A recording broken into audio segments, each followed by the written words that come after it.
목동의 낡은 연립주택 3층. 오후의 햇살이 비스듬히 거실을 비추고 있었습니다. 지영은 베란다에서 빨래를 걷어들이며 창밖을 내다봤습니다. 아파트 단지 사이로 보이는 하늘은 맑았지만 지영의 마음속은 여전히 흐린 구름이 걷히지 않고 있었죠. 남편 정우가 세상을 떠난 지 벌써 2년이 흘렀습니다. 교통사고는 너무 갑작스러웠고 지영은 아직도 그날 아침 저녁에 일찍 들어올게라던 남편의 목소리를 또렷이 기억하고 있었습니다. 45의 나이에 홀로 남겨진 지영은 시아버지 상만과 단둘이 이 집에서 조용히 살아가고 있었습니다.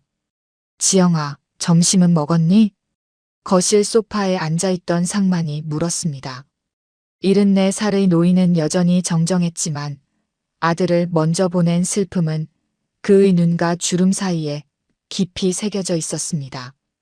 지영은 빨래 바구니를 내려놓으며 고개를 끄덕였습니다. 네, 아버님.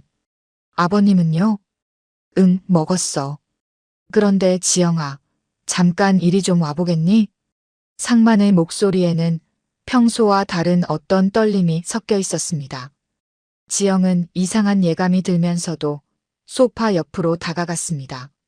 상만은 낡은 나무 상자를 무릎 위에 올려놓고 있었습니다. 지영이 그 상자를 본 것은 처음이었습니다. 이게 뭐예요, 아버님? 옛날 물건들이지. 한참 만에 꺼내봤어. 상만은 천천히 상자 뚜껑을 열었습니다. 오래된 종이 냄새와 함께 색바랜 사진 몇 장, 낡은 편지 봉투, 그리고 작은 수첩이 나타났습니다. 상만은 그 중에서 흑백 사진 한 장을 조심스럽게 집어들었습니다. 이거 좀 봐. 지영은 사진을 받아들었습니다. 흑백으로 인화된 사진 속에는 젊은 시절의 상만이 서 있었습니다. 20대 중반쯤으로 보이는 상만은 깔끔한 양복을 입고 있었고 그 옆에는 한복을 곱게 차려입은 여성이 서 있었습니다. 여성은 단정하게 빗어올린 머리에 은은한 미소를 띠고 있었습니다. 이분은 누구세요? 지영이 물었습니다. 사진 속 여성의 얼굴은 어딘지 모르게 익숙한 느낌이 들었습니다. 하지만 정확히 누구인지 떠오르지 않았습니다. 상만은 한참 동안 입을 열지 못했습니다.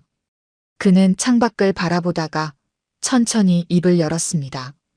옛날에 알던 사람이야. 그냥 아는 사람이요? 지영의 질문에 상만은 고개를 끄덕였지만 그의 눈빛은 무언가를 숨기고 있는 듯 했습니다. 지영은 다시 사진을 들여다봤습니다. 사진 속 두 사람은 어딘가 서울 시내로 보이는 곳에 서 있었고 뒤로는 오래된 건물들이 보였습니다. 여기가 어디예요? 여의도야. 그때는 지금처럼 개발되기 전이었지. 모래밭이 많았어. 상만의 목소리는 점점 작아졌습니다. 지영은 시아버지의 표정을 살폈습니다. 그는 사진을 보며 무언가 깊은 생각에 잠겨 있었습니다. 오랜 세월이 흘러도 지워지지 않는 기억이 그의 얼굴에 서려 있었습니다. 아버님, 혹시 이분이 특별한 분이세요? 지영이 조심스럽게 물었습니다. 상만은 한숨을 길게 내쉬더니 고개를 끄덕였습니다. 응, 특별했지. 아주 특별한 사람이었어. 그 말에는 그리움과 후회, 그리고 무언가 말하지 못하는 아픔이 섞여 있었습니다. 지영은 더 이상 묻지 못하고 사진을 내려다봤습니다. 사진 뒷면에는 희미하게 글자가 적혀 있었습니다. 1972년 봄 여의도에서라는 글씨가 보였습니다. 왜 갑자기 이걸 꺼내신 거예요? 지영의 질문에 상만은 한동안 대답하지 않았습니다. 거실 시계 초침 소리만이 조용히 흘러갔습니다. 바깥에서는 아이들이 뛰노는 소리가 들려왔고 멀리서 자동차 경적 소리가 울렸습니다. 그냥 문득 생각이 나서 상만은 사진을 다시 받아들고 한참을 들여다봤습니다. 지영은 시아버지의 옆모습을 바라보며 묘한 불안감을 느꼈습니다.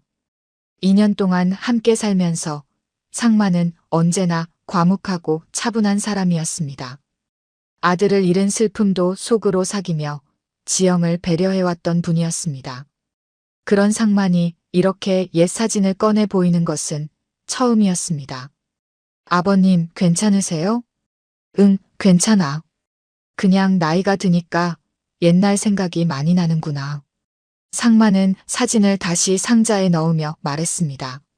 하지만 지영은 알 수 있었습니다. 이것이 단순히 추억을 회상하는 것이 아니라는 것을. 무언가 더 큰 이야기가 그 사진 뒤에 숨어 있다는 것을 말입니다. 그날 저녁 지영은 혼자 방에 누워 사진 속 여성의 얼굴을 떠올렸습니다. 분명 어디선가 본 듯한 얼굴이었지만 기억은 흐릿했습니다. 지영은 천장을 바라보며 생각에 잠겼습니다. 시아버지는 무슨 이야기를 하려는 걸까? 그 여성은 누구일까? 그리고 왜 지금 이 시점에 그 사진을 꺼내 보인 걸까? 창밖으로 목동의 밤 풍경이 펼쳐졌습니다. 아파트 불빛들이 하나둘 켜지고 거리는 점점 고요해졌습니다. 지영은 남편 정우가 생각났습니다.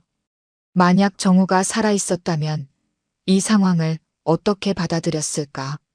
아버지의 과거 이야기를 들으면 뭐라고 했을까? 하지만 정우는 없었습니다. 이제 이 집에는 지영과 상만, 단둘뿐이었습니다. 그리고 오늘 그들 사이에 알 수 없는 과거의 그림자가 드리워지기 시작했습니다. 사흘이 지났습니다. 지영은 평소처럼 아침 식사를 준비하고 있었습니다. 된장찌개가 보글보글 끓는 소리와 함께 구수한 냄새가 부엌에 퍼졌습니다. 상만은 거실 소파에 앉아 아침 신문을 읽고 있었지만 지영은 알 수 있었습니다. 시아버지가 신문을 제대로 읽고 있지 않다는 것을 말입니다.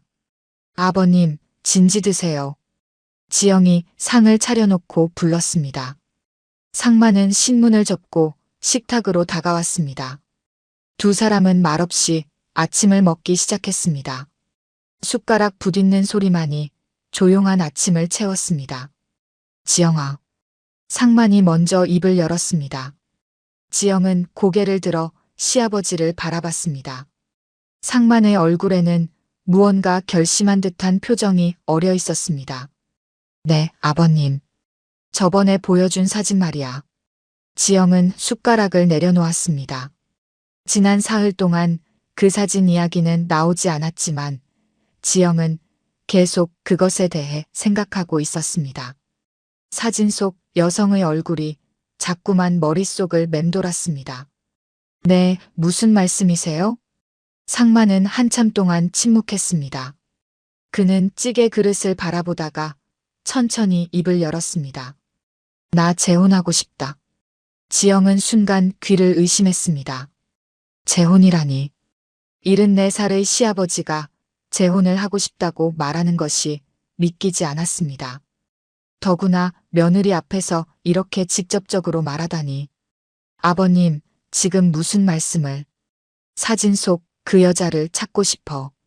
이름은 윤혜란이야. 윤혜란. 그 이름을 듣는 순간 지영의 머릿속에서 무언가가 번쩍였습니다.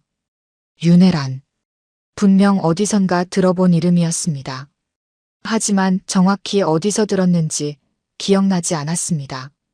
혜란 씨라는 분을요? 그런데 왜 갑자기? 갑자기가 아니야. 난 평생 그 사람을 잊지 못했어. 상만의 목소리는 떨리고 있었습니다. 지영은 놀라움과 당황스러움이 뒤섞인 채 시아버지를 바라봤습니다. 아들을 먼저 보낸 슬픔 때문인지 나이가 들어 외로움이 커진 것인지 지영은 상만의 진심을 가늠할 수 없었습니다. 아버님, 시어머니 돌아가신 지도 벌써 10년이 넘었지만 그래도 이건 너무 갑작스러운 거 아니에요?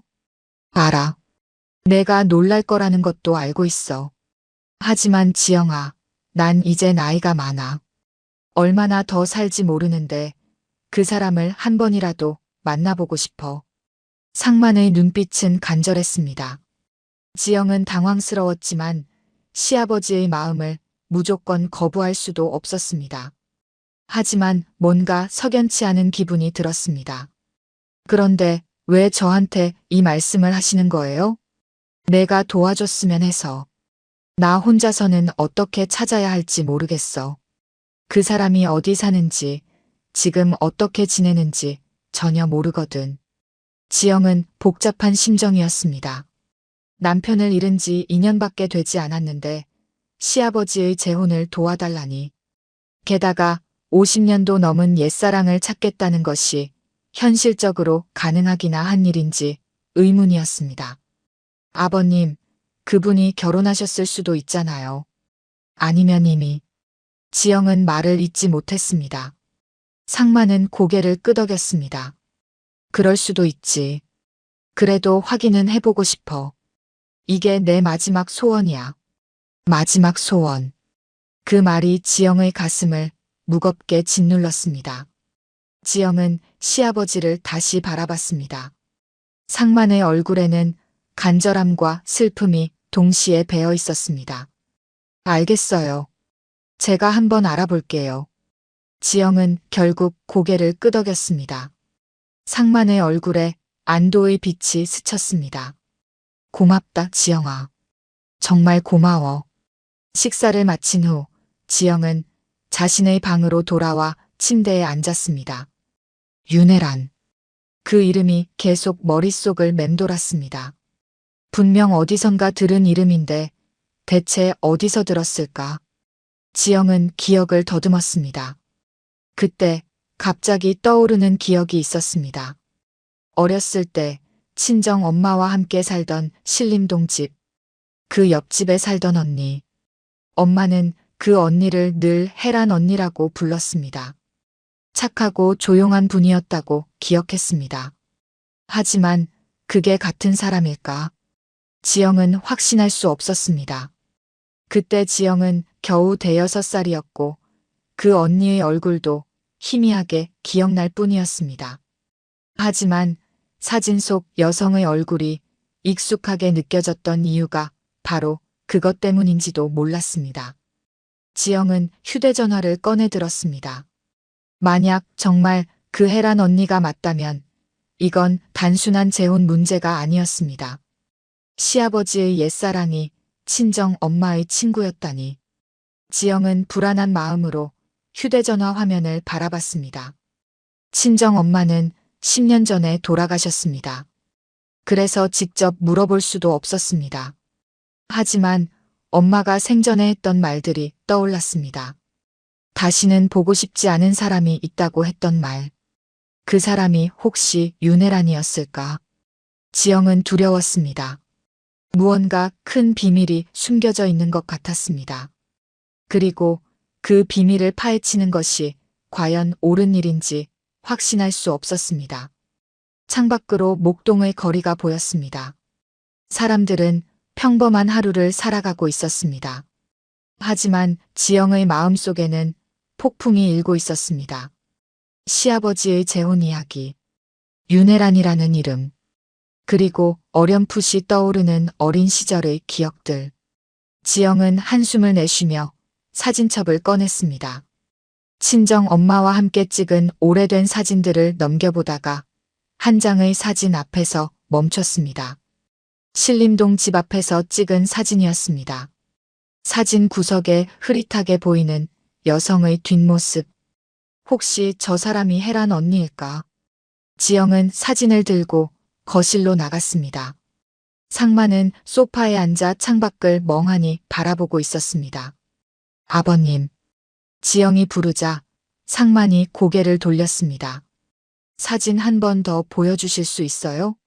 혹시 제가 아는 분일 수도 있을 것 같아서요. 상만의 눈빛이 흔들렸습니다. 그는 천천히 고개를 끄덕이며 나무 상자를 다시 꺼냈습니다. 상만은 나무 상자에서 흑백 사진을 꺼내 지영에게 건넸습니다. 지영은 사진을 받아들고 자세히 들여다봤습니다. 사진 속 여성의 얼굴, 단정한 한복 차림, 그리고 은은한 미소. 지영의 손이 미세하게 떨렸습니다. 아버님, 이 사진 뒤에 뭐라고 적혀 있죠? 여의도에서 찍었다고 적혀 있어. 1972년 봄이라고. 지영은 사진을 뒤집어 글씨를 확인했습니다. 희미한 연필 글씨로 1972년 봄 여의도에서라고 적혀 있었습니다. 하지만 그 아래 더 작은 글씨로 뭔가 더 적혀 있는 것이 보였습니다. 지영은 눈을 가늘게 뜨고 글씨를 읽으려 했습니다. 아버님, 여기 아래 뭐라고 더 적혀 있는데 잘 안 보여요. 상마는 안경을 고쳤으며 사진을 다시 받아들었습니다. 그도 글씨를 읽기 어려운 듯 고개를 갸웃거렸습니다. 나도 잘 모르겠구나. 세월이 지나서 많이 흐려졌네. 제가 한번 확대해 볼게요. 지영은 휴대전화로 사진 뒷면을 찍어 확대했습니다. 화면을 크게 키우자 희미한 글씨가 조금씩 보이기 시작했습니다. 헤란에게라는 글씨와 함께 주소로 보이는 무언가가 적혀 있었습니다. 아버님, 여기 주소 같은 게 적혀 있어요. 여의도 어디인 것 같은데. 상만이 몸을 앞으로 기울이며 화면을 들여다봤습니다. 지영은 글씨를 한 글자씩 읽어나갔습니다. 여의도 삼거리 그 다음은 잘 안 보이네요. 삼거리라면 옛날 그쪽 동네를 말하는 거겠지. 지금은 다 개발돼서 없어졌을 거야. 지영은 생각에 잠겼습니다. 만약 이 주소가 단서가 된다면 헤란을 찾을 수 있을지도 몰랐습니다. 지영은 컴퓨터를 켜고 옛날 여의도 지도를 검색하기 시작했습니다. 아버님, 제가 한번 알아볼게요. 혹시 이 동네에 대해 더 기억나시는 거 있으세요? 상마는 눈을 감고 기억을 더듬었습니다. 그때 거기 작은 한옥들이 있었어. 헤란이가 살던 집도 한옥이었지. 마당에 우물이 있었던 게 기억나네. 지영은 메모를 하며 고개를 끄덕였습니다. 그리고 며칠에 걸쳐 옛날 여의도 관련 자료들을 찾아봤습니다. 도서관에도 가보고 구청 자료실도 뒤졌습니다. 오래된 지도와 주소록을 들여다보며 단서를 찾았습니다. 일주일 후 지영은 여의도로 향했습니다. 물론 지금의 여의도는 50년 전과 완전히 달랐습니다. 고층 빌딩들이 즐비하고 한강공원이 조성되어 있었습니다. 하지만 지영은 옛 자료를 바탕으로 헤란이 살았을 것으로 추정되는 지역을 찾아갔습니다. 오래된 건물 몇 채가 남아있는 골목길을 걷다가 지영은 작은 부동산 중개소를 발견했습니다. 안으로 들어가자 60대로 보이는 남성이 책상에 앉아 있었습니다. 안녕하세요. 혹시 이 동네에 오래 사신 분들 아시나요? 제가 여기서 30년 넘게 살았는데요. 무슨 일이신가요? 지영은 사진을 꺼내 보여줬습니다. 1970년대에 이 동네에 살던 윤혜란이라는 분을 찾고 있어요. 중개소 주인은 사진을 받아들고 한참 들여다봤습니다. 그러다가 고개를 끄덕였습니다. 윤혜란 그 이름 들어본 것 같은데요. 잠깐만요. 주인은 오래된 수첩을 꺼내 페이지를 넘기기 시작했습니다. 지영의 심장이 빠르게 뛰었습니다. 아, 여기 있네요. 윤혜란 씨. 1980년대 초에 이 동네를 떠나셨어요. 제가 어렸을 때 어머니한테 들었던 기억이 나네요. 어디로 가셨는지 아세요? 정확하진 않은데 신림동 쪽으로 이사 가셨다고 들었어요. 신림동. 지영의 얼굴이 창백해졌습니다. 친정 엄마가 살던 곳이 바로 신림동이었습니다. 그렇다면 정말로 헤란 언니가 시아버지의 옛사랑이었던 것입니다. 혹시 그분에 대해 더 아시는 거 있으세요? 중개소 주인은 고개를 갸웃거렸습니다. 글쎄요, 제가 직접 만난 건 아니라서요. 어머니가 하시던 말씀으로는 조용하고 착한 분이셨다고 들었어요. 근데 뭔가 사연이 있으셨나 봐요. 무슨 사연이요? 혼자 아이를 키우셨다고 들었어요. 당시엔 그런 경우가 드물었죠. 지영은 충격을 받았습니다. 혜란이 미혼모였다니. 그럼 시아버지와 무슨 일이 있었던 걸까? 지영은 더 이상 묻지 못하고 중개소를 나왔습니다. 집으로 돌아오는 길, 지영의 머릿속은 복잡했습니다. 신림동으로 이사간 윤혜란. 혼자 아이를 키운 미혼모. 그리고 친정 엄마의 친구였던 혜란 언니. 모든 퍼즐이 맞춰지고 있었습니다. 집에 도착하자 상만이 거실에서 기다리고 있었습니다. 어떻게 됐니? 지영은 소파에 앉으며 천천히 입을 열었습니다. 아버님, 윤혜란 씨가 신림동으로 이사 가셨대요. 1980년대 초에요. 상만의 얼굴이 환해졌습니다. 신림동? 그럼 찾을 수 있겠구나.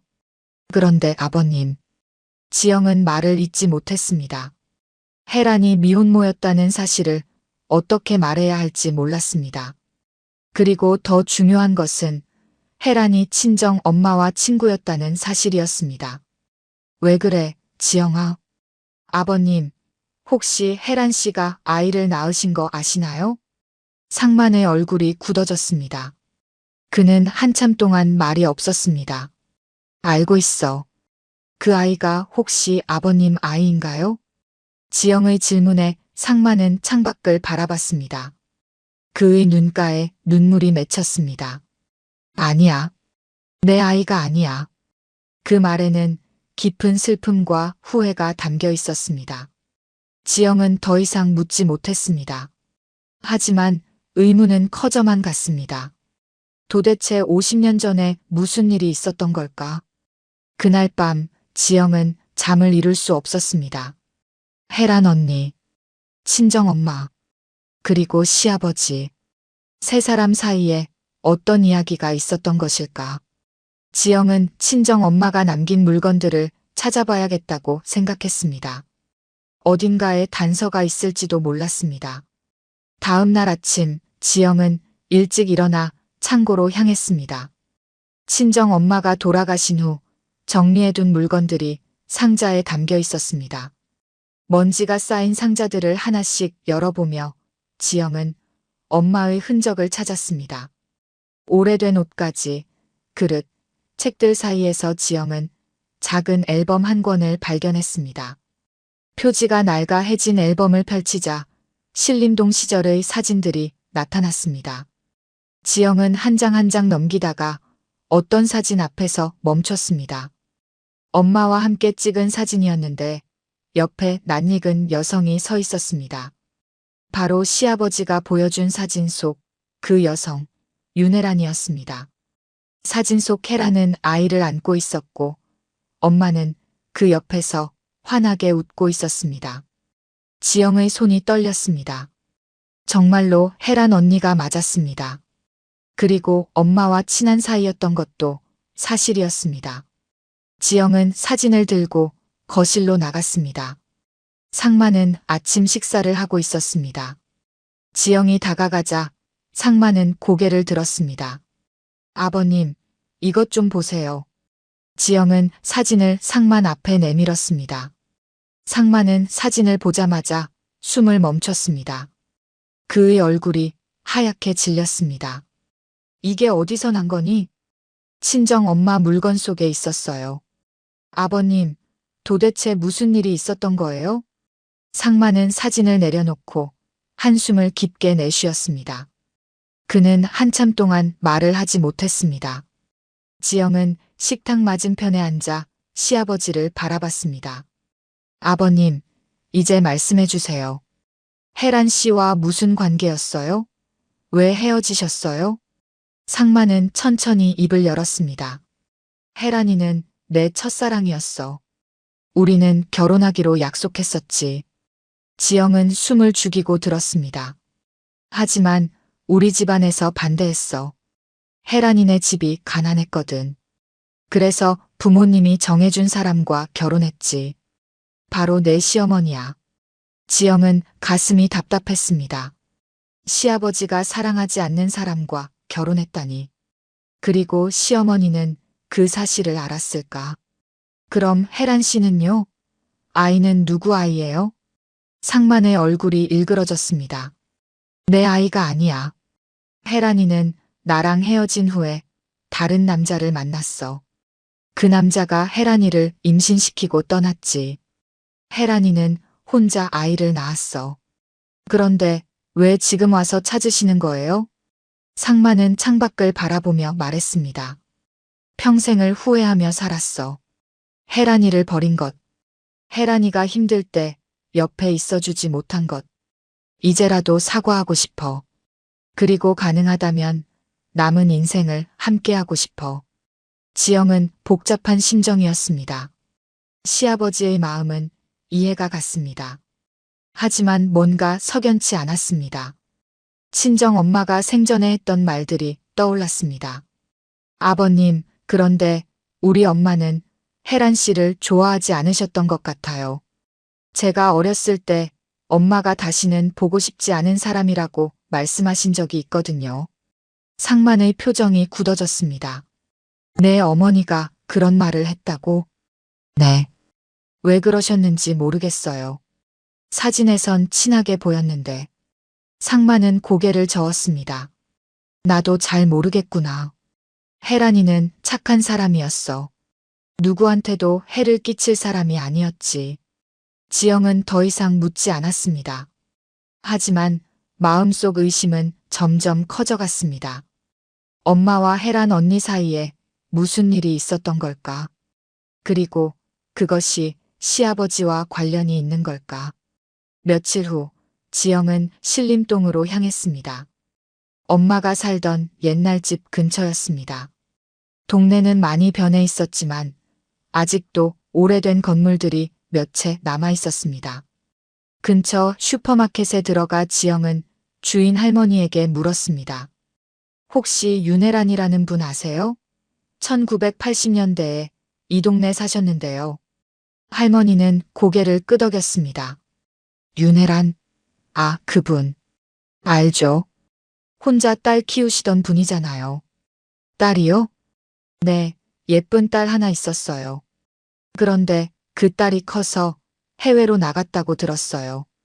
지영은 더 자세히 물었습니다. 그분 지금 어디 계신지 아세요? 글쎄요, 오래전에 이사 가셨는데 강원도 쪽이었던 것 같아요. 정확하진 않아요.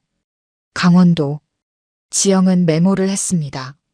그리고 할머니께 감사 인사를 하고 슈퍼마켓을 나왔습니다. 집으로 돌아오는 버스 안에서 지영은 생각에 잠겼습니다. 혜란에게는 딸이 있었고 그 딸은 해외로 나갔다고 했습니다. 그럼 혜란은 지금 혼자 강원도 어딘가에서 살고 있는 걸까?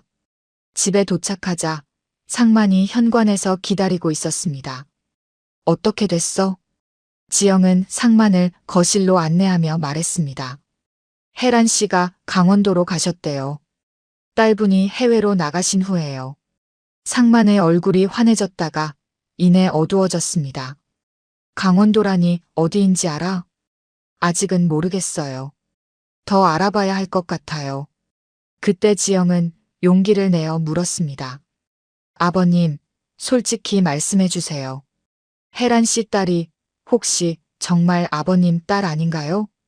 상만은 단호하게 고개를 저었습니다. 아니야. 절대 아니야. 혜란이는 나랑 헤어진 후에 임신했어. 그건 확실해. 하지만 지영은 완전히 믿을 수 없었습니다. 시아버지의 목소리에 확신이 없어 보였기 때문입니다. 지영은 가슴속에서 불안감이 커지는 것을 느꼈습니다. 그날 밤 지영은 다시 엄마의 물건들을 뒤졌습니다. 어딘가에 답이 있을 것 같았습니다. 오래된 일기장, 편지, 메모들을 살펴보며 지영은 진실을 찾으려 했습니다. 그리고 마침내 낡은 수첩 한 권을 발견했습니다. 수첩 표지에는 1975라고 적혀 있었습니다. 지영은 떨리는 손으로 수첩을 펼쳤습니다. 수첩 속에는 엄마의 손글씨로 빼곡하게 메모들이 적혀 있었습니다. 대부분은 일상적인 내용이었지만 어느 페이지에서 지영은 멈춰 섰습니다. 혜란 언니 출산 예정일 -9월 15일이라고 적혀 있었습니다. 지영의 심장이 빠르게 뛰기 시작했습니다. 9월 15일. 지영의 생일은 9월 18일이었습니다. 단 사흘 차이. 지영은 손이 떨렸습니다. 이건 우연일까 아니면. 지영은 수첩을 더 넘겨봤습니다. 다음 페이지에는 혜란 언니 9월 14일 출산. 딸아이라고 적혀 있었습니다. 그 아래 작은 글씨로 건강하게 태어났다니 다행이다라는 문장이 보였습니다. 지영은 온몸에 소름이 돋았습니다. 혜란의 딸은 9월 14일에 태어났습니다. 하지만 지영의 출생신고는 9월 18일로 되어 있었습니다. 나흘 차이. 혹시 출생신고를 늦게 한 것일까 아니면. 지영은 자신의 출생증명서를 찾아봤습니다. 서랍 깊숙한 곳에서 낡은 출생증명서를 꺼냈습니다. 날짜는 분명 9월 18일이었습니다. 하지만 지영은 어렸을 때 엄마한테 들었던 말이 떠올랐습니다. 너는 조금 일찍 태어났어. 병원에서 며칠 있다가 집에 왔지. 만약 자신이 9월 14일에 태어났다면, 만약 자신이 혜란의 딸이라면, 지영은 상상만으로도 온몸이 얼어붙는 것 같았습니다. 지영은 침대에 주저앉았습니다. 머릿속이 복잡했습니다. 친정 엄마는 왜 혜란을 다시 보고 싶지 않은 사람이라고 했을까? 혹시 엄마가 혜란의 아이를 빼앗은 것일까? 아니면 혜란이 아이를 맡긴 것일까? 다음 날 아침 지영은 상만을 마주할 용기가 나지 않았습니다. 아침 식사도 거른 채 방에 틀어박혀 있었습니다. 상만이 문을 두드렸습니다. 지영아, 괜찮니? 어디 아프니? 아니에요, 아버님. 그냥 좀 피곤해서요. 그래, 그럼 푹 쉬어. 내가 밥은 챙겨 먹을 테니. 상만의 발걸음 소리가 멀어졌습니다. 지영은 베개에 얼굴을 묻었습니다. 만약 자신이 정말 혜란의 딸이라면 시아버지는 자신의 며느리가 아니라 지영은 그 생각을 이어가지 못했습니다. 점심때가 되자 지영은 방문을 열고 나왔습니다. 상만은 거실에서 텔레비전을 보고 있었습니다. 지영은 소파 맞은편에 앉았습니다. 아버님. 상만이 고개를 돌렸습니다. 응, 지영아. 좀 나아졌니? 아버님, 제가 한 가지 여쭤볼 게 있어요. 상만은 텔레비전을 끄고 지영을 바라봤습니다. 뭔데? 지영은 깊게 숨을 들이쉬었습니다. 혜란 씨 딸이 언제 태어났는지 아세요? 상만의 얼굴이 굳어졌습니다. 왜 갑자기 그걸 묻니? 그냥 궁금해서요. 상만은 한참을 생각하다가 대답했습니다. 정확히는 모르겠어. 1975년 가을쯤이었던 것 같은데. 9월쯤인가요? 아마 그랬을 거야. 왜? 지영은 떨리는 목소리로 물었습니다. 저 혹시 제가 아버님 딸인가요? 상만은 깜짝 놀라 벌떡 일어섰습니다. 무슨 소리야, 지영아. 왜 갑자기 그런 말을 하는 거니? 혜란 씨 딸이 9월 14일에 태어났어요. 그리고 제 생일은 9월 18일이에요. 나흘 차이밖에 안 나요. 상만은 당황한 표정으로 지영을 바라봤습니다. 그건 우연이야. 너는 내 어머니 딸이야. 분명해.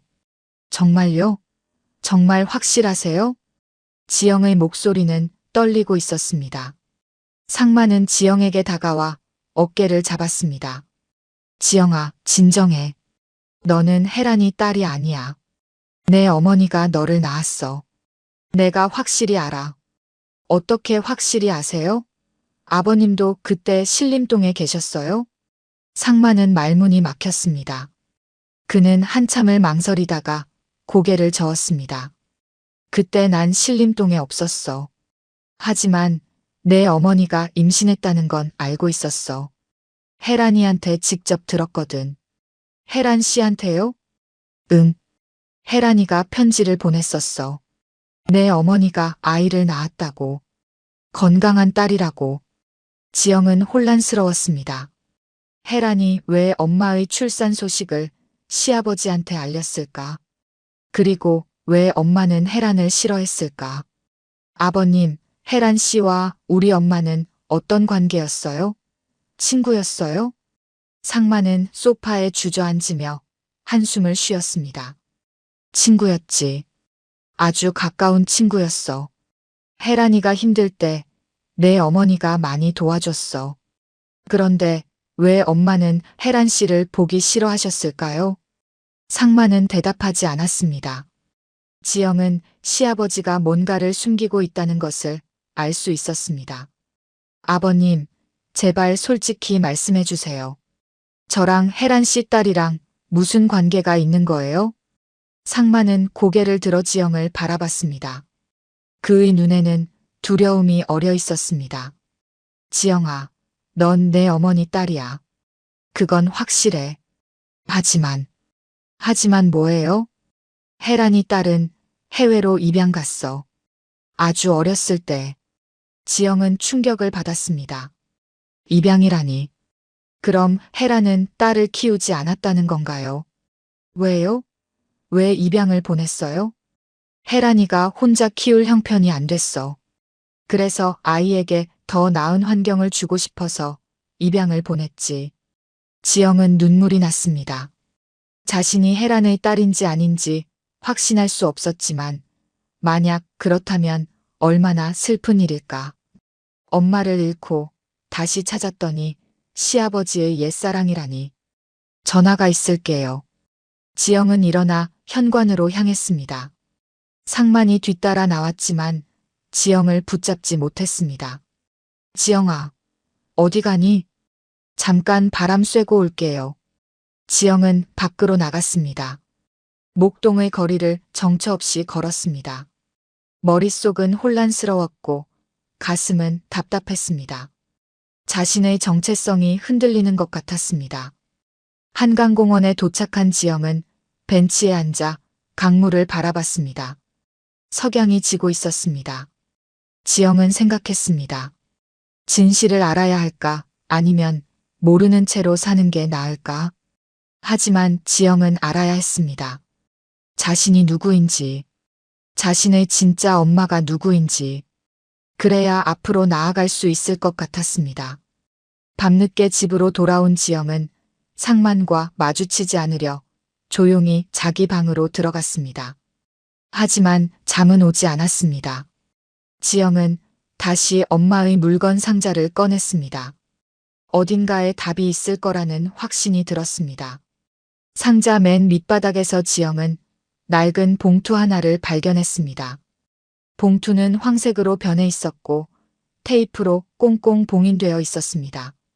지영은 조심스럽게 테이프를 떼어냈습니다.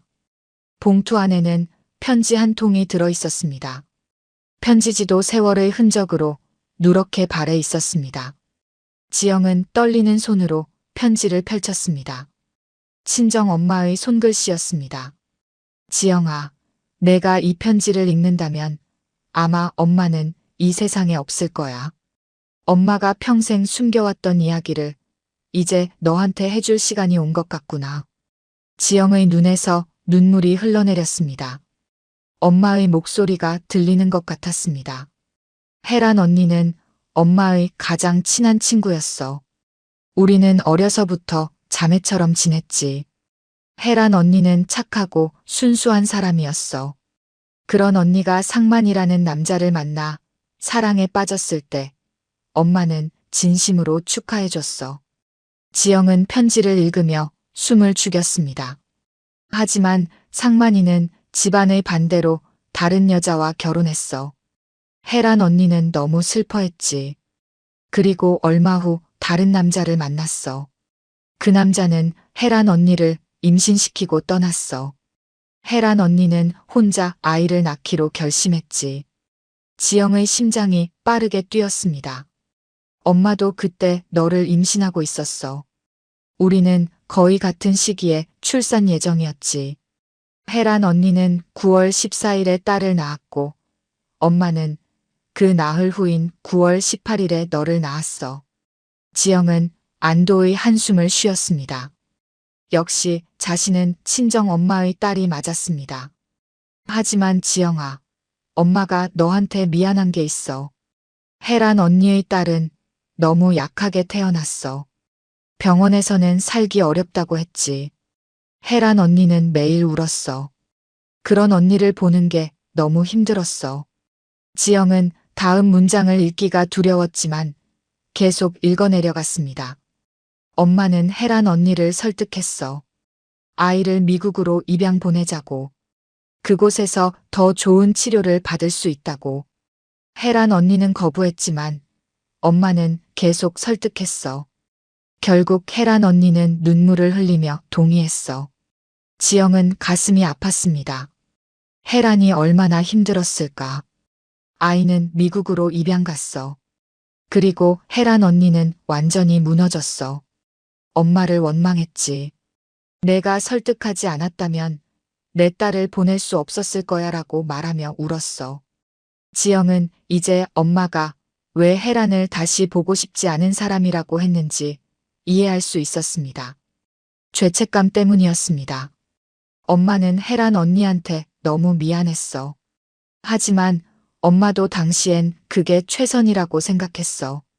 혜란 언니는 그 후로 엄마를 멀리했어. 연락도 끊어졌지. 엄마는 평생 그 일을 후회하며 살았어. 편지는 거기서 끝나지 않았습니다.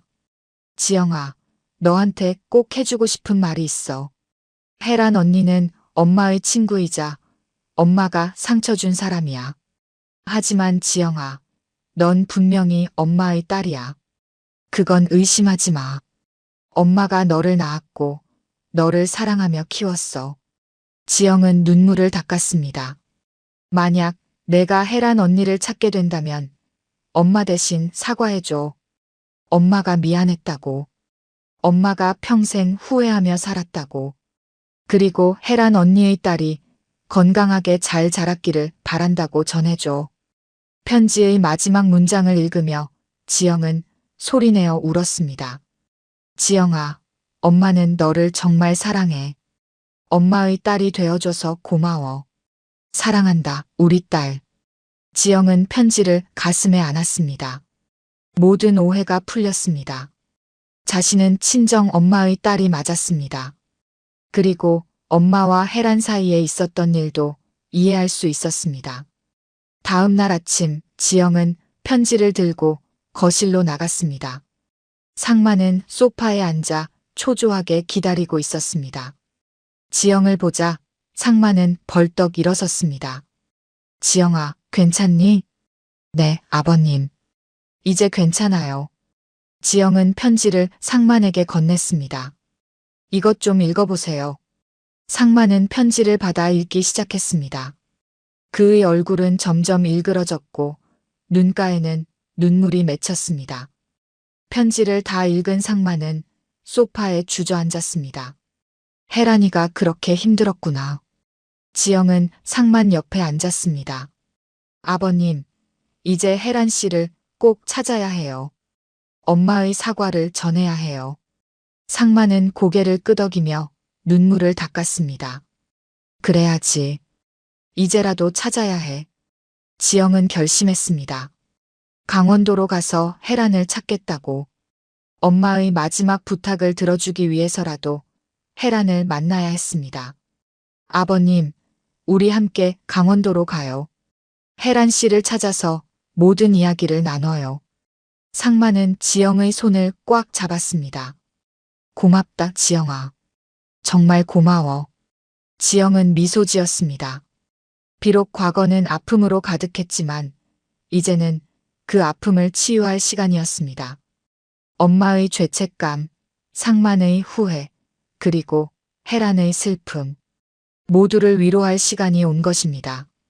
며칠 후 지영과 상만은 짐을 꾸렸습니다. 강원도 어디인지 정확히 모르지만 찾아보면 알 수 있을 거라 믿었습니다. 혜란을 찾기 위한 마지막 여정이 시작되려 하고 있었습니다. 출발 전날 밤 지영은 엄마의 사진을 오래 바라봤습니다. 엄마의 미소가 따뜻했습니다. 엄마, 제가 엄마 대신 사과할게요. 걱정 마세요. 지영은 사진을 가슴에 안았습니다. 내일부터 시작될 여정이 어떻게 끝날지 모르지만 지영은 준비가 되어 있었습니다. 진실과 마주할 준비, 그리고 용서와 화해를 만들어갈 준비가 말입니다. 그 안에서 두 사람은 새로운 평온을 찾아가고 있었습니다. 버스 창밖으로 서울의 풍경이 지나갔습니다. 고속도로를 달리며 도시는 점점 멀어지고 산과 들판이 펼쳐졌습니다. 아버님, 괜찮으세요? 지영이 물었습니다. 상만은 창밖을 바라보며 고개를 끄덕였습니다. 응, 괜찮아. 그냥 떨리는구나. 상만의 손은 미세하게 떨리고 있었습니다. 50년 만에 첫사랑을 만나러 가는 길. 그 설렘과 두려움이 뒤섞여 있었습니다. 강원도 춘천에 도착한 두 사람은 시외버스터미널 근처의 부동산 중개소를 찾았습니다. 지영은 미리 알아본 정보를 바탕으로 물었습니다. 혹시 윤혜란이라는 분 아시나요? 10여 년 전에 이 지역으로 오셨다고 들었는데요. 중개소 직원은 고개를 갸웃거렸습니다. 윤혜란 씨요? 잠깐만요. 직원은 컴퓨터를 검색하더니 고개를 저었습니다. 춘천에는 안 계신 것 같은데요. 혹시 다른 지역 아닐까요? 지영은 실망했지만 포기하지 않았습니다. 인근 지역을 수소문하기로 했습니다.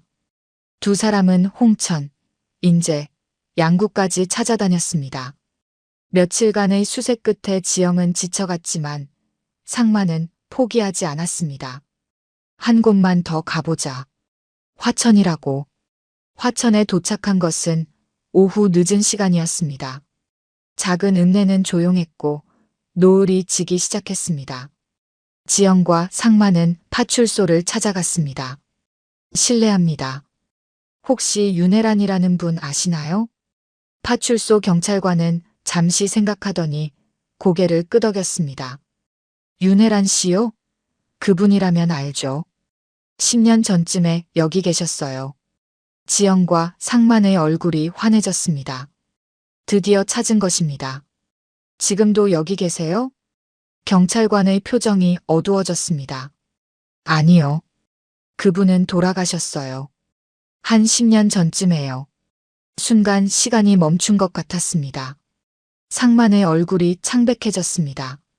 지영은 상만의 팔을 붙잡았습니다. 뭐라고요? 10년 전에 병으로 돌아가셨어요. 혼자 사시다가 조용히 가셨죠. 상만은 그 자리에 주저앉았습니다. 지영은 당황하며 상만을 부축했습니다. 아버님. 경찰관이 물을 가져다 주었습니다. 상만은 물을 마시며 천천히 진정했지만 그의 눈에서는 눈물이 흘러내렸습니다. 제가 너무 늦었구나. 너무 늦었어. 지영은 가슴이 아팠습니다. 상만이 평생을 기다렸던 사람은 이미 세상에 없었습니다. 혹시 혜란 씨가 남긴 물건이나 말씀 같은 거 있나요? 경찰관은 고개를 끄덕였습니다. 근처 요양원 원장님이 그분과 친하셨어요. 거기 가보시면 자세한 이야기 들으실 수 있을 거예요. 지영과 상만은 요양원으로 향했습니다. 작은 언덕 위에 자리한 요양원은 아늑해 보였습니다. 원장실 문을 두드리자 60대 여성이 나왔습니다. 어떻게 오셨어요? 윤혜란 씨에 대해 여쭤보러 왔습니다. 원장의 얼굴에 그리움이 어렸습니다. 혜란 언니를요. 안으로 들어오세요. 원장실에 앉은 지영과 상만에게 원장은 차를 대접하며 말했습니다. 혜란 언니는 제 어머니 친구셨어요. 어머니가 돌아가신 후 제가 언니를 모셨죠. 어떻게 돌아가셨어요? 암이었어요. 병원에 갔을 땐 이미 말기였죠. 그래도 언니는 조용히 받아들이셨어요. 마지막까지 의연하셨죠. 상만은 고개를 숙이고 울었습니다. 지영은 상만의 등을 쓰다듬으며 물었습니다. 혹시 마지막에 하신 말씀 같은 거 있으세요? 원장은 고개를 끄덕였습니다. 있어요. 언니가 돌아가시기 며칠 전에 제게 말씀하셨어요. 원장은 잠시 멈췄다가 천천히 말을 이었습니다. 언니는 상만이라는 분 이야기를 자주 하셨어요. 첫사랑이었다고, 평생 잊지 못했다고. 그런데 마지막에 이렇게 말씀하셨어요. 그이가 행복하게 살았으면 좋겠어. 나를 잊고 편안하게 살았으면 좋겠어라고요. 상만은 소리내어 울었습니다. 지영도 눈물을 참을 수 없었습니다. 그리고 이것도 남기셨어요. 원장은 서랍에서 작은 상자를 꺼냈습니다. 상자를 열자 낡은 편지 한 통이 나왔습니다. 이건 상만이라는 사람이 나를 찾아오면 전해달라고 하시며 맡기신 거예요. 지영은 편지를 받아 상만에게 건넸습니다. 상만은 떨리는 손으로 편지를 펼쳤습니다. 혜란의 손글씨였습니다. 상만아, 내가 이 편지를 읽는다면 나는 이미 없을 거야. 미안해.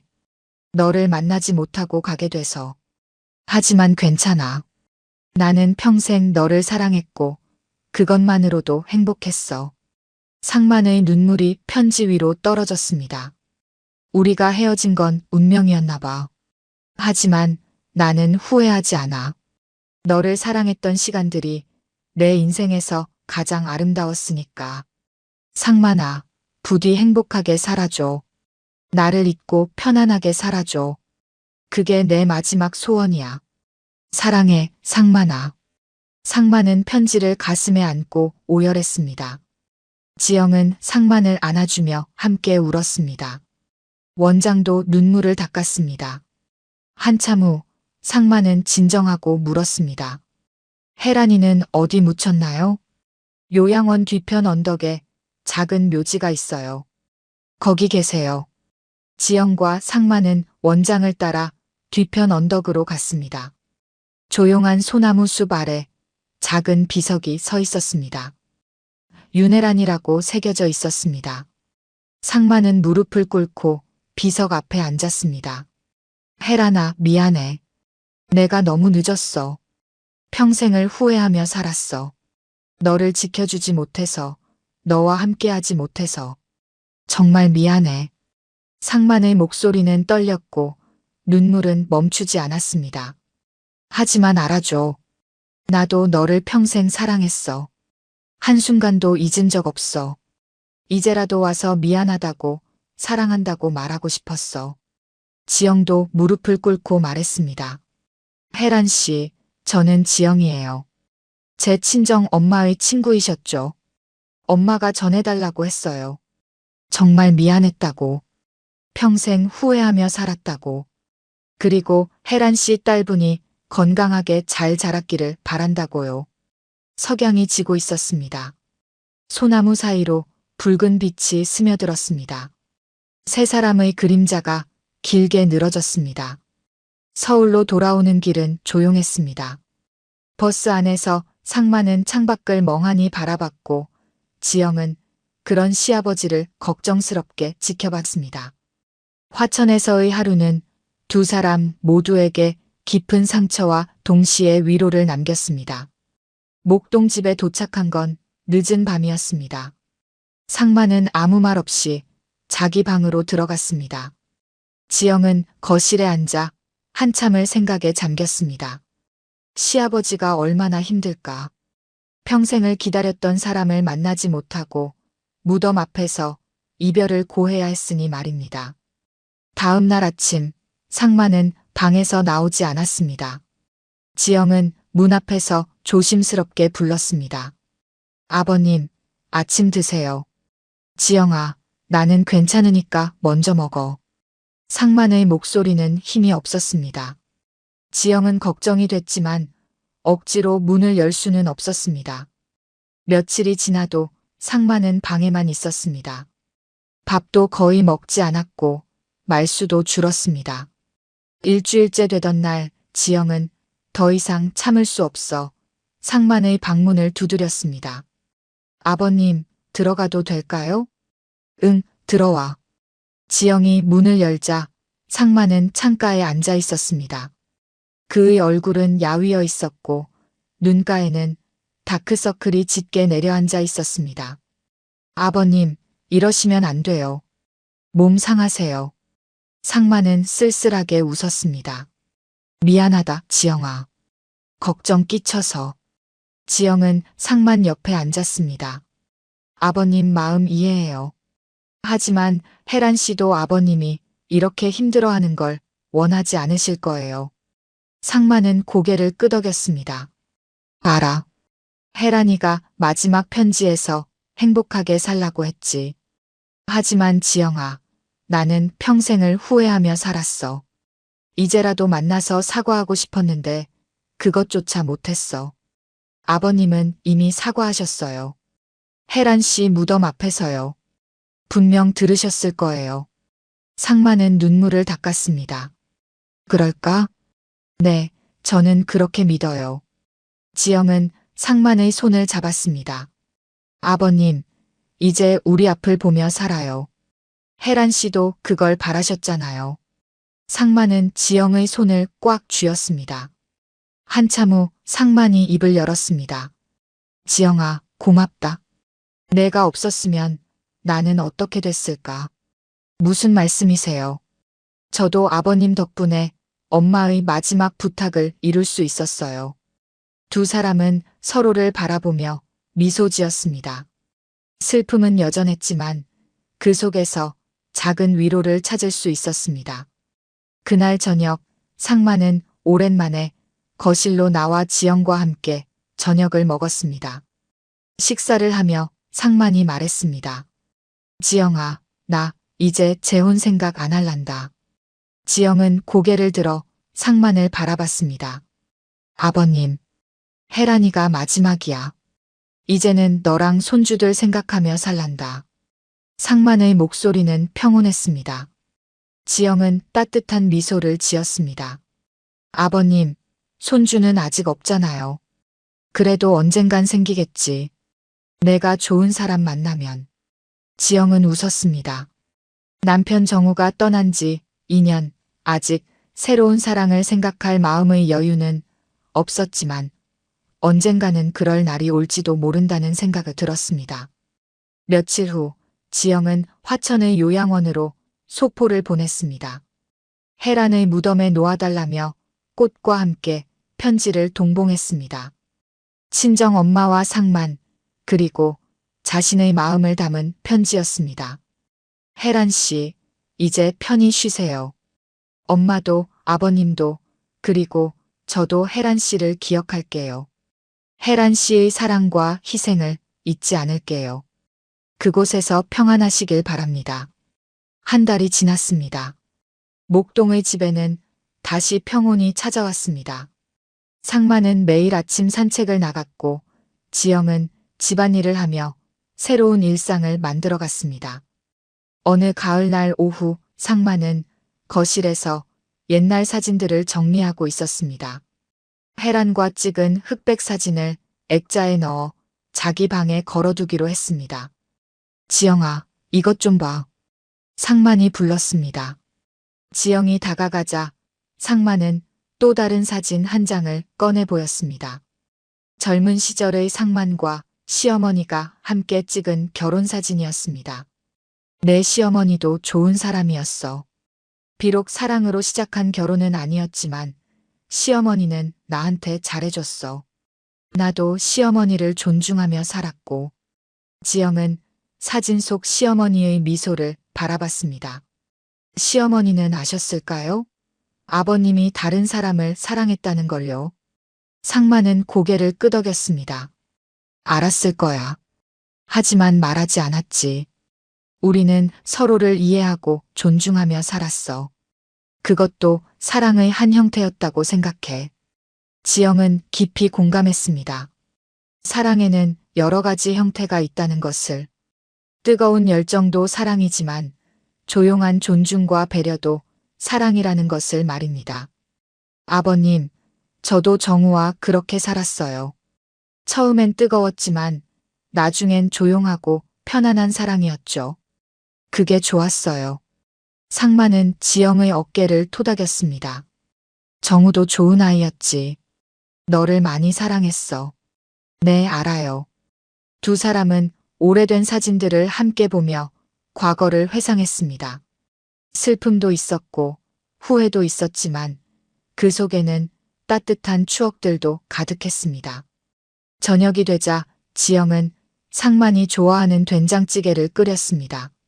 식탁에 마주 앉은 두 사람은 조용히 식사를 했습니다. 창밖으로는 목동의 저녁 풍경이 펼쳐졌습니다. 지영아. 네, 아버님. 앞으로도 잘 부탁한다. 저야말로요, 아버님. 두 사람은 서로를 바라보며 미소 지었습니다. 과거의 상처는 아물고 있었습니다. 혜란의 죽음, 친정 엄마의 죄책감, 상만의 후회. 모든 것이 조금씩 치유되고 있었습니다. 그날 밤 지영은 창가에 서서 밤하늘을 올려다봤습니다. 별들이 반짝이고 있었습니다. 어딘가에서 혜란도, 친정 엄마도, 그리고 남편 정우도 지켜보고 있을 것 같았습니다. 모두 편히 쉬세요. 저희는 잘 살고 있어요. 지영은 조용히 중얼거렸습니다. 바람이 살랑 불어왔습니다. 마치 대답하는 것처럼 느껴졌습니다. 목동의 밤은 고요했고 연립주택 3층 창문에는 따뜻한 불빛이 새어나왔습니다. 그 안에서 두 사람은 새로운 평온을 찾아가고 있었습니다. 과거는 치유되었고 미래는 조금씩 밝아지고 있었습니다.